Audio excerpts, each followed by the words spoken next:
Hello and welcome back to Let's Play Jane's Fighters Anthology. So, it's been a little while, but, well, for me at least, but if memory serves, we hit some, Chinese command centers as they launched a ground invasion of the maritime territories and then continued to fly combat air patrols afterwards, I believe.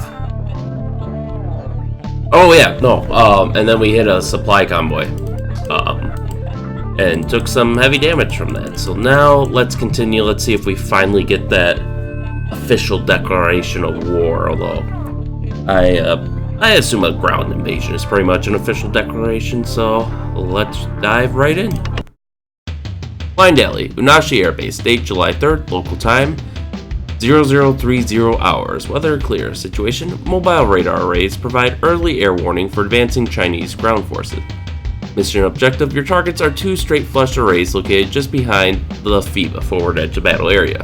Threat suppression data: ground opposition, various mobile SAMs and ZSU-23-4s, air opposition, possible SU-27s, F-5s, and J-7s. Okay, so this is another, Nighthawk mission, and it looks like we'll be returning to Petrovka Air Base. Looks like Russian T-80s are holding the front line for now. So yeah, we'll take the Nighthawk and fly.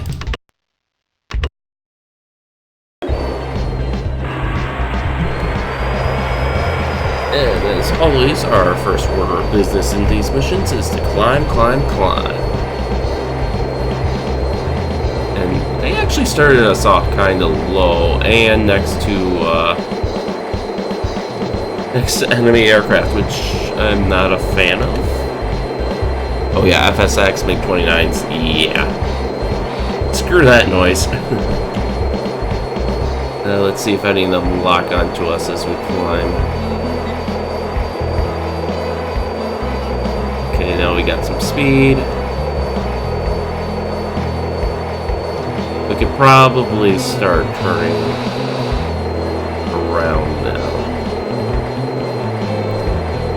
Because we're just about at the altitude where we can just fly over them and have them not realize we were even there.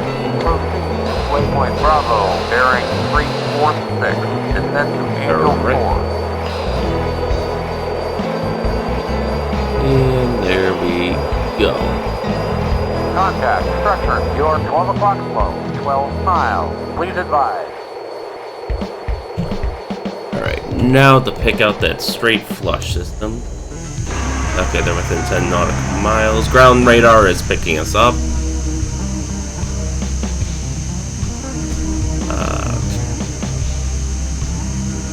Let's start our dive.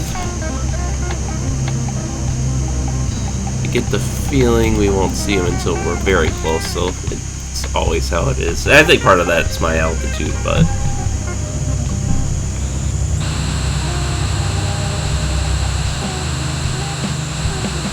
let's see.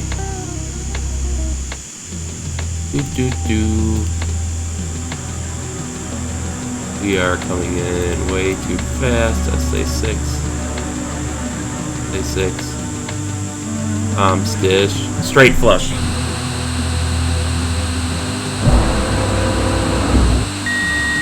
On the way. I feel like we're coming in fast enough that, we can do that.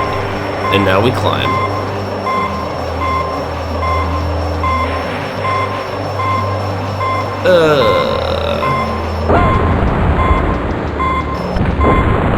Let's put that kinetic energy to good use.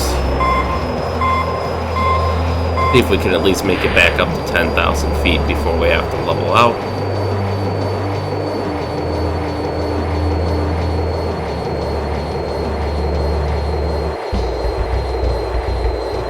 Alright. It looks like the next radar is pretty close too, so by the time we get up to altitude, we'll probably just be coming back down again.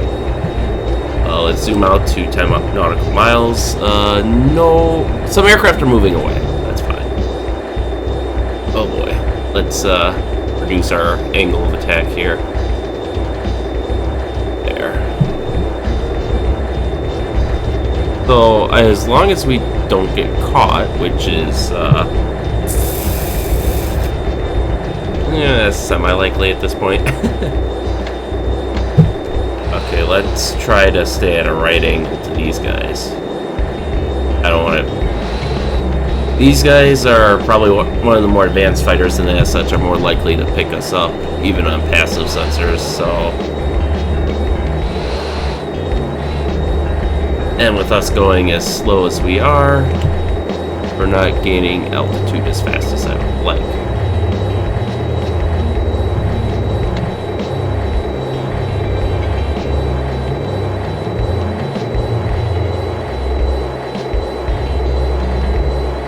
Got his buddy in back there too. If it was just, if they were all concentrated here, I'd make a run for it now, but they aren't. But now I think we have the speed and altitude that we can make a slow turnaround for the straight flush radar system. 25,000 feet.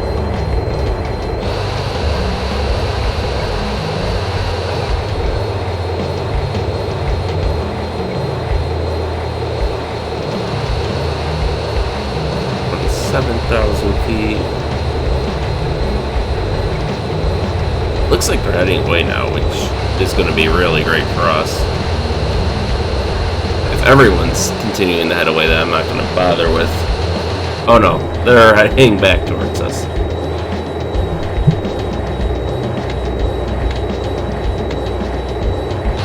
But maybe we can just do this from high altitude. That'd be nice.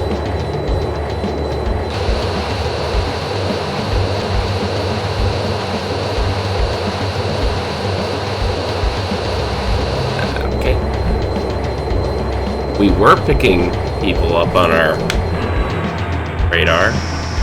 I don't know why we aren't all of a sudden.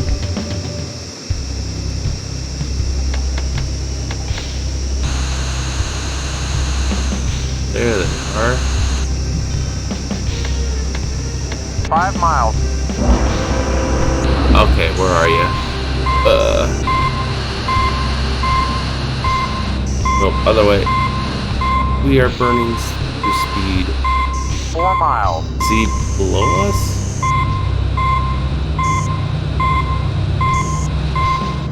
I think we just passed over him. Yep. Full throttle, try again.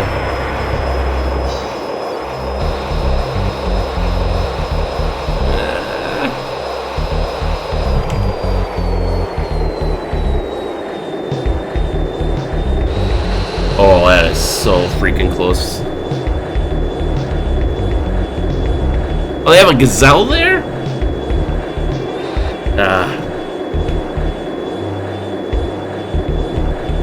Well, let's focus on regaining altitude. I think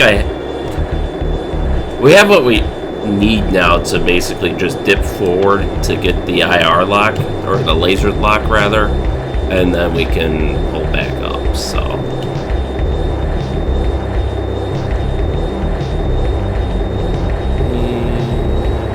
Let that go for a bit.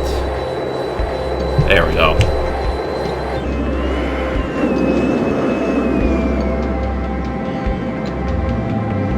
So once we get within 10 miles, I think the target indicator should show up on our HUD, and then we can 3 o'clock. Just right click and go, hopefully.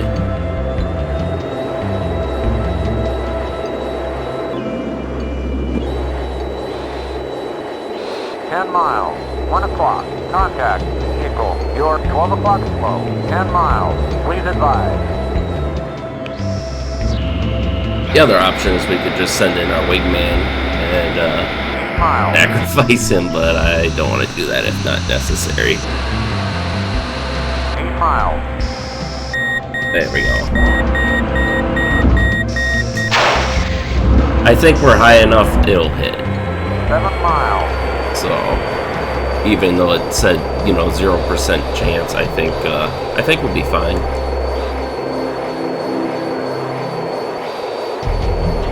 Alright, let's get some altitude here. 6 miles, 11 o'clock.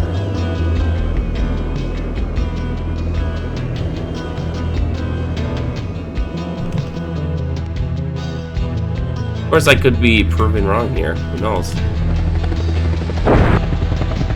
Ah! Are you kidding me? So apparently they'll just detonate. They'll self-detonate after a distance. That is grade A bullshit. You'd think it would, be able to glide and then just... Because they have control surfaces, so you'd think they'd just pitch down at the appropriate point. Pitch the bomb down. Okay, so... Did we sacrifice our wingman? We don't know. But that... I learned something today. See, I've played this game for years and I'm still learning something every time I play it.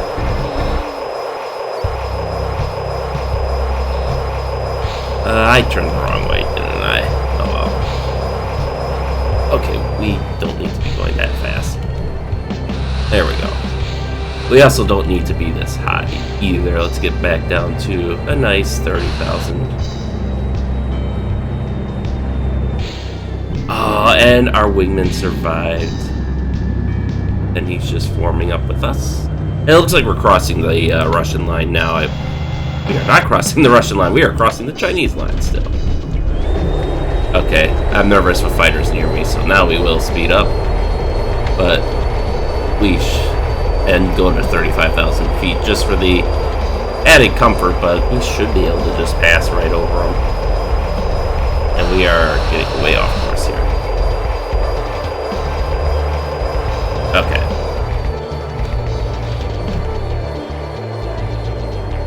What? Oh, because, no. I'm just... Oh no, we passed the waypoint. That's why. I'm a doofus. Okay, so... Bring us down, and we'll just kind of glide in and save some fuel this way. Which, if this were a mercenary game and you were charged for fuel, that would be great. Just climb up high, cruise for a while, and then when you gotta come back to landing, just cut your throttle to save fuel. That'd be kind of nice. I wish there were more mercenary games. The only games I can think of off the top of my head where you play as like a mercenary pilot would be, I think, one of the Tom Clancy's Hawks games, and then Ace Combat 0, and then there's a mercenary mode in Strike Fighters 2. But that's the only one that comes to mind. Bearing 30, descend to Angel 0. And they're all different too. Like Ace Combat 0, I mean, you're supposed to be a mercenary. Oh, they hit our base. That's not good. But it plays like every other Ace Combat game ever. Hawks, I haven't had the pleasure to play it myself yet. Maybe one day. But I've heard that one is basically just kind of an arcadey Tom Clancy-ish, or Ace Combat-ish game. And then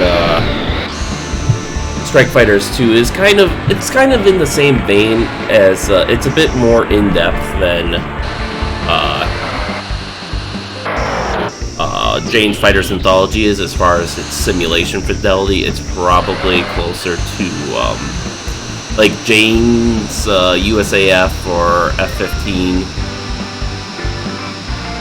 or F-18, one of those style games, where it focuses on a smaller number of aircraft but does them better. Okay, we're coming in hot. Wind at 7 knots. Welcome back. Alright. Throw the brake on. Don't want to fry our tires here. That was certainly an improper approach, but put her down successfully. Yeah, Strike Fighters 2 is not a game that would let me get away with this, for example. But the other thing about Strike Fighters 2 is, I don't know, they have a weird choice in eras. Like, they do everything up from, like, just after Korea. Like, I don't think they have an actual Korean campaign, but they have fighters like the F-100 and such. All the way up to, I think, like, 1980. Or, like, 1982, when, like, the Tomcat and Eagle started hitting the front lines. So you don't get the F-15C or the F-16C or anything like that. Which is, I mean, it's kind of fun because the era it does do is generally underrepresented, I think. But it's just I feel like they could have gone the extra mile and had, you know, one more. You know, they already have like 6 pieces of DLC, and then or something along those lines, and then a lot of like skin packs you could buy. It's like, well, just release, you know, one more piece of DLC. Oh man, they almost took out our bombers too. Jesus, you know, these things are $1 billion each. You fucks.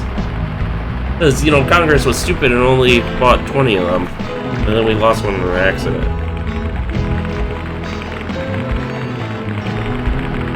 Let's not bump into him. There, we can probably cut the throttle now. And we're going to park it. If I could, I'd park in this hardened aircraft shelter, but since I can't. Alright, just burn off some of this. How much excess speed are we dealing with here? There we go, I think that did the trick. Wow, that takes a while to die down. And, I mean, this isn't like, you know, the B-2 where I would understand it. This is, you know, a fighter-sized aircraft, generally speaking. So, that's a little surprising. Alright, now we, let our wingman come in. Congrats on surviving, by the way, wingman. I wasn't sure if you'd survive that. But, kudos to you.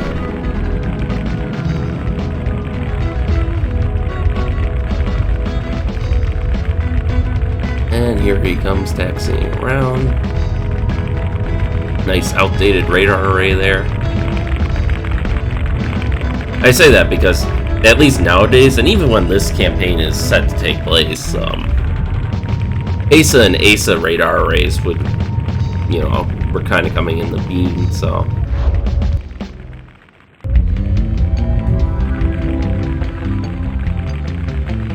Alright, so he's gonna park over there-ish, I guess. Yeah. Yeah, so he's at square. Alright, so with that, let's end the mission here. Debrief. Petrovka Air Base. Date, July 3rd. Mission, Blind Alley. Resolution, success. With those arrays destroyed, the enemy troops won't know which way to look for incoming USAF strike teams. Great work. None of us took damage. I got... How did I get a tank? Was one next to the flat truck? Or the flat face, or... I can't even remember what they're called now. I thought it was like flat track, flat face, long face, long... Ah. I should... Flush. Flat flush. I shouldn't be forgetting the name of this. Straight flush. I think it's straight flush radars. It's like, we hit these same radars every campaign, so I should know them by heart by now. But yeah, then our other wingman got the straight flush radar, and then I guess I got a tank somewhere. I don't know, maybe that second bomb was counted as having hit the tank, because it kind of sounded like it hit something, but it was still like way up in the air, so I don't know. But in any case, we can move on and repair the damage to our Astable. That's going to take priority here. Well, actually, hey, we can repair that and do the maintenance on our Nighthawk. And there we go. We have our inventory fresh as new. Fresh as day, fresh as flowers. I don't know. But in any case, with that, that completes our night mission. So hopefully next time we'll get a daytime sortie again. You know, I've probably said it before, but not a huge fan of sneaking around. I'd rather just kind of... Yeah, at least not in a plane, you know. If it's like a shooter or something, or even a strategy game, I can do that. But with this, you know, I have all that firepower. I want to use it, you know. But in any case, that concludes today's mission, or tonight's mission, rather. So thank you all for watching, and stay tuned for next time. We'll see you then.